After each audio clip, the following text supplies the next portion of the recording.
Take our lead, let's help you make your mark. Our goal is your satisfaction. Let us show you the way.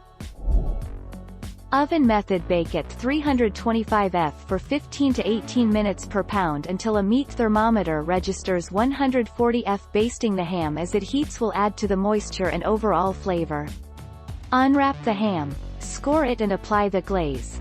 Increase the heat to 400 F and bake for 15 to 20 minutes longer until the glaze is burnished. 12 December 2018.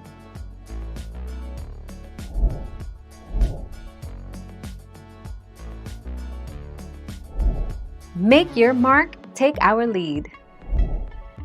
When should I add the ham glaze to the ham?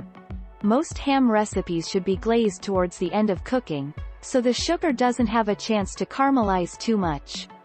When there's about 20 to 30 minutes of total time left to your baked ham, pour the brown sugar glaze over the top and put back in the oven to bake uncovered. 7 December 2018.